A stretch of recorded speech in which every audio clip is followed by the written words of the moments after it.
أعوذ بالله من الشيطان الرجيم بسم الله الرحمن الرحيم إن الله وملائكته يصلون على النبي يا أيها الذين آمنوا صلوا عليه وسلموا تسليما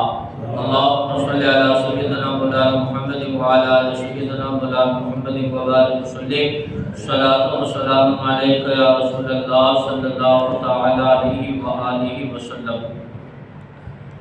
آپ حضرات نے کل ایک مسئلہ سماعت فرمایا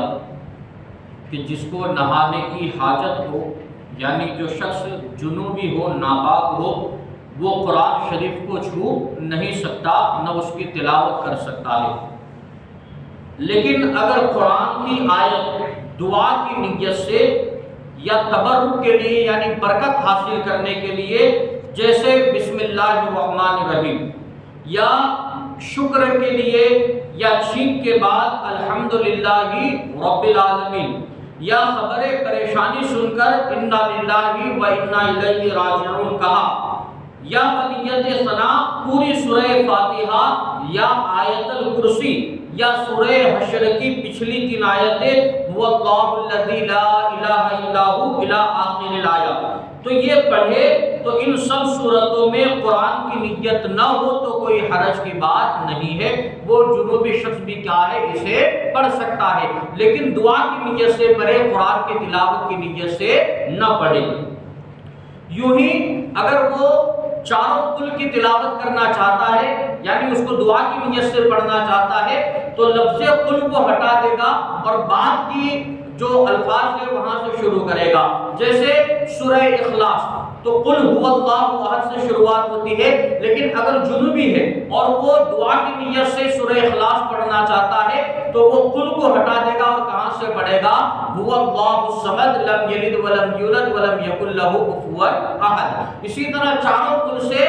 قل ہٹا کر اگلے الفاظ سے کیا ہے وہ پڑھنا چاہے تو دعا کی نیت سے یا برکت حاصل کرنے کی نیت سے پڑھ سکتا ہے، قرآن کی تلاوت کی نیت سے وہ نہ پڑھے۔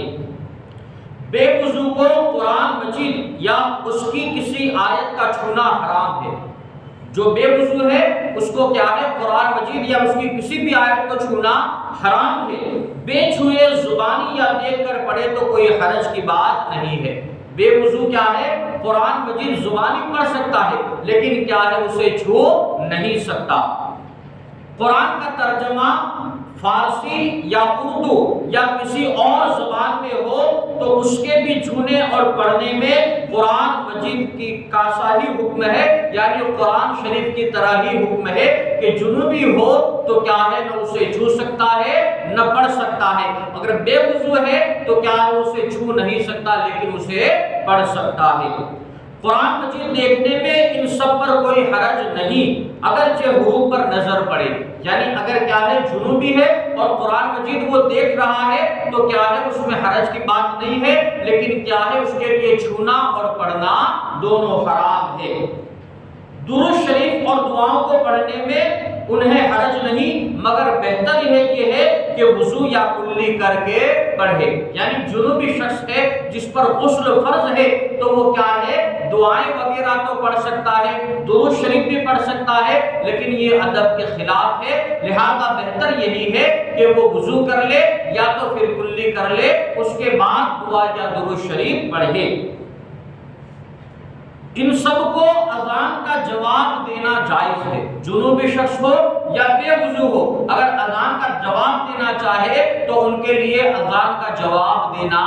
جائز ہے۔ مصحف شریف اگر ایسا ہو جائے کہ پڑھنے کے کام میں نہ آئے، ہمارے یہاں پر پرانے قرآن شریف ہوتے ہیں، قرآن مجید جو کیا ہے اتنے پرانے ہو جاتے ہیں کہ پڑھتے ہی ورق ہاتھ میں آ جاتا ہے، لہذا کیا ہے ایسے مصحف شریف کا کیا کیا جائے؟ تو مصحف شریف اگر ایسے ہو جائے کہ پڑھنے کے کام میں نہ آئے تو اسے کفنا کر لحد کھول کر ایسی جگہ دفن کرے جہاں پاؤں پڑنے کا احتمال نہ ہو، اسے کیا ہے ایک سفید کپڑے میں لپیٹ دے، لپیٹنے کے بعد کیا ہے گڑا کھودے، ایک کھڈا کھودے اور وہاں پر کیا ہے اسے دفن کر دے اور ایسی جگہ پر دفن کرے جہاں پر کیا ہے لوگوں کے قدم نہ پڑتے ہو. اگر چاہے تو اسے کیا ہے ایسے صاف پانی میں بھی بدل سکتے ہیں یعنی ڈال سکتے ہیں جہاں پر کیا ہے لوگ پاخانہ اور پیشاب وغیرہ نہ کرتے ہو. رب قدیر کی بارگاہ میں دعا ہے اللہ تبارک و تعالی علم دین سمجھ کر اس پر عمل کرنے کی نیک توفیق عطا